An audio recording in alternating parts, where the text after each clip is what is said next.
नमस्कार. खरं तर आजचा हा व्हिडिओ बनवतोय ना, तो आहे तुमचा जो मॅथमॅटिक्सचा स्कोर आहे तो जर लो स्कोर असेल तर त्याचा इफेक्ट पर्सेंटाईलवरती किती पडणार आहे. कारण का विद्यार्थी ज्यावेळी आता मेसेजेस वगैरे करतायत ना, मोस्ट ऑफ द विद्यार्थ्यांचे मेसेज आणि रिक्वेस्ट होती, मी माझ्या व्हॉट्सअप ग्रुपवरती सुद्धा सेंड केले होते की जर तुमचे काही सजेशन्स असतील व्हिडिओच्या कंटेंटबद्दल तर ते मला सेंड करा.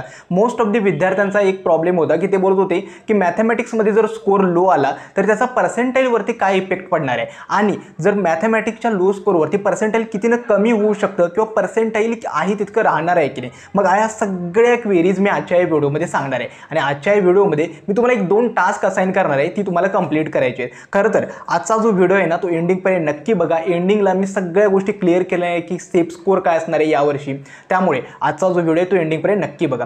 पहिलं म्हणजे काय, आता एक तुम्हाला मी पहिलं टास्क काय देणार आहे, आता ज्यावेळी तुमची एक्झाम कंप्लीट होईल म्हणजे आपली एक्झाम जी आहे ती 16 किंवा 17 मेला कंप्लीट होणार आहे, मग त्यानंतर मी एक तुम्हाला फीडबॅक फॉर्म देणार आहे. म्हणजे मी त्या दिवशी एक व्हिडिओ रिलीज करेल आणि त्यामध्ये एक फीडबॅक फॉर्म देणार आहे आणि त्या फीडबॅक फॉर्ममध्ये इतकंच करायचं आहे तुमच्या शिफ्टची म्हणजे ज्यावेळी तुम्ही एक्झाम दिली आहे त्यामध्ये तुमच्या शिफ्टची डिफिकल्टी लेवल कशी होती ते मला सगळे विद्यार्थ्यांनी फीडबॅक भरायचं आहे. म्हणजे तुमच्या शिफ्टमध्ये फिजिक्स कसं होतं, केमिस्ट्री कसं होतं, मॅथमॅटिक्स कसं होतं, इझी, मॉडरेट, डिफिकल्ट आणि तुमची डिफिकल्टी लेवल शिफ्टची कशी होती हे सुद्धा फीडबॅक मी तुमच्याकडून घेणार आहे. आणि जेवढे रिस्पॉन्सेस मला रिसीव्ह होतील त्यावरून मी काय करणार आहे तर तुमच्या शिफ्टची ओव्हरऑल डिफिकल्टी मी एक्सपेक्टेड करणार आहे. म्हणजे समजा तर 4th मेची मॉर्निंग शिफ्टचे जेवढे फीडबॅक्स मला आलेत त्याच्यावरून सगळ्या विद्यार्थ्यांच्या रिस्पॉन्सेसवरून मी 4th मेची मॉर्निंग शिफ्ट इझी होती, मॉडरेट होती आणि त्याच्यासाठी स्टेप स्कोर काय असणार आहे हे मी प्रेडिक्ट करणार आहे. त्यामुळे मी ज्यावेळी तो व्हिडिओ रिलीज करेल, आता मी वाट बघतोय की एकदा 16 आणि 17 मेच्या ज्या विद्यार्थ्यांची एक्झाम्स आहे ना ती कंप्लीट व्हावी, त्यानंतर मी तो व्हिडिओ रिलीज करेल जेणेकरून सगळे विद्यार्थी तो फीडबॅक फॉर्म भरतील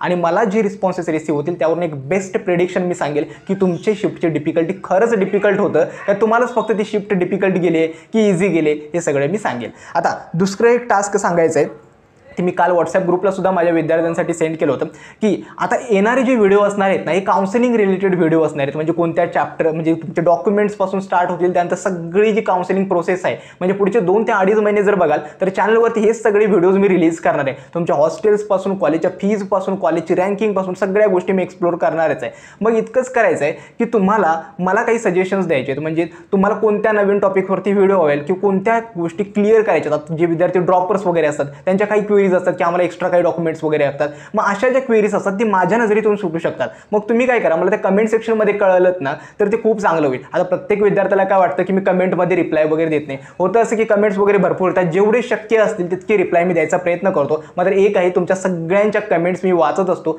तुमचे जे कमेंट्स असतात, जे क्वेश्चन्स असतात ते मी पुढच्या व्हिडिओमध्ये ते डाऊट्स क्लिअर करायचा नक्की प्रयत्न करत असतो. त्यामुळे या पुढचे 15 ते किंवा 20 दिवस असतील किंवा काउन्सिलिंगचा जो पिरियड असेल, काहीही कोणत्याही टॉपिकवरती जर व्हिडिओ असेल ना ते मला नक्की कमेंट सेक्शनमध्ये हे 2 टास्क तुम्हाला कंप्लीट करायचे आहेत. आता येतो की मेन टॉपिक आपला आजचा हा व्हिडिओचा होता की मॅथ्सचा जो स्कोर लो आहे त्याचा पर्सेंटाईलवरती इफेक्ट काय. आता मी मागच्या व्हिडिओमध्ये सुद्धा सांगितलं की पर्सेंटाईल तुमचं ओव्हरऑल कसं कॅल्क्युलेट केलं जातं.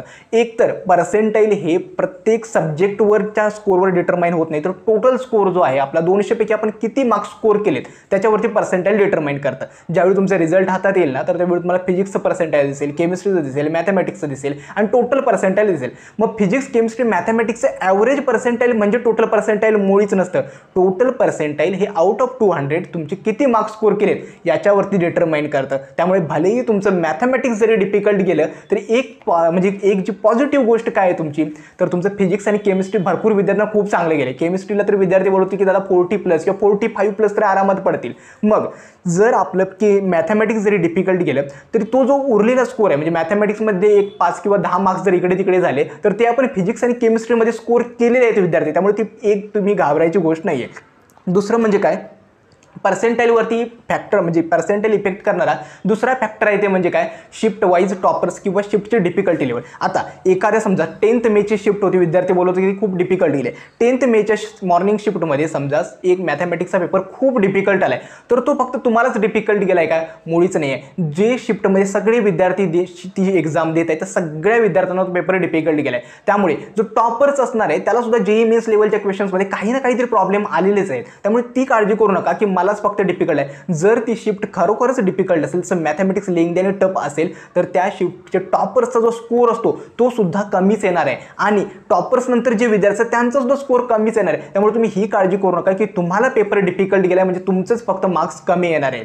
ठीक आहे, ही होती दुसरी गोष्ट. आणि थर्ड आणि सगळ्यात इम्पॉर्टंट गोष्ट आहे ती पर्सेंटाईलवरती डिटरमाइन करते. ती म्हणजे काय, तर तुमच्यापेक्षा किती विद्यार्थ्यांनी जास्त स्कोर केलाय. म्हणजेच काय, पर्सेंटाईल एक तर तुमच्या शिफ्टमध्ये किती विद्यार्थी आहेत एक्झाम्स देणारे, दुसरं तुमच्या शिफ्टचा टॉपर किती आहे, तुमच्या शिफ्टची डिफिकल्टी किती आहे, आणि चौथं तुमच्यापेक्षा किती विद्यार्थ्यांनी जास्त स्कोर केलाय. आता एखाद्या विद्यार्थ्याचा शिफ्टमधल्या टॉपरचा स्कोर असेल 140 मार्क्स आणि तुमचा जो स्कोर आहे तो 90 मार्क्स आहे. मग 90 मार्क्स टू 140 मार्क्सच्या दरम्यान किती विद्यार्थी आहेत याच्यावरून तुमचं पर्सेंटाईल डिटरमाइन होत असतं. आता ज्यावेळी मॅथमॅटिक्सचा स्कोर लो आलाय याचाच अर्थ काय, सगळे जे मीडियमचे विद्यार्थी आहेत त्यांचा सुद्धा मॅथ्स टफ गेलेला आहे, त्यांचा सुद्धा मॅथ्स थोडा कमी जास्त स्कोर होऊ शकतो. त्यामुळे ही काळजी करू नका की तुम्हालाच फक्त मॅथमॅटिक्स टफ गेला आणि तुमचा स्कोर लो येणार आहे.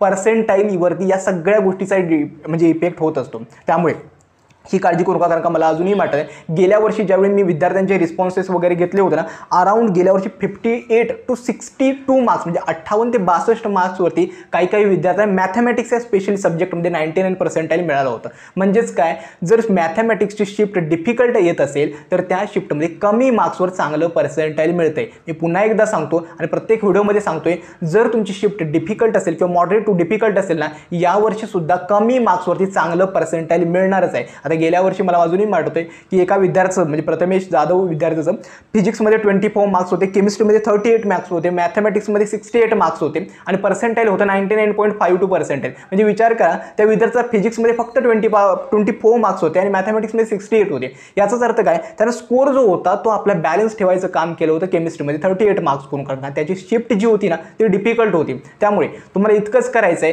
की तुम्ही आता प्रेशर घेऊन किंवा पॅनिक होण्याची काहीही गरज नाही आहे. मॅथमॅटिक्स टफ गेले, लेंदी गेले, माझं पर्सेंटाईल खूप कमी येणार आहे, ड्रॉप घ्यायचा विचार करतोय, हे विचार आहे ते आता बाजूला ठेवा. मी मागच्या व्हिडिओमध्ये एक सांगितली होती टिक, आता तुमचा एकच टास्क असल्यामुळे तुम्हाला रिसर्च करणं चालू करा की तुम्हाला कोणत्या ब्रँचेस निवडायचे आहेत, कुठे तुमच्या सगळ्या गोष्टी ज्या आहेत ना त्या एक्सप्लोर करायला शिका. आणि पुढचे जे 2-3 महिने आहेत ना ते खूप म्हणजे धकाधकीचे आहेत. का, कारण का प्रत्येक स्टेपला तुमचे डाऊट्स, त्यानंतर ही ब्रँच, हे कॉलेज, ब्रँच निवडायचं की कॉलेज, हे सगळे डाऊट्स येणार आहेत. त्यामुळे आता इतकंच करायचं आहे की जे तुमची जी प्रिपरेशन आहे ती कंप्लीट झाली आहे, आता गोष्टी एक्सप्लोर करायला स्टार्ट करा.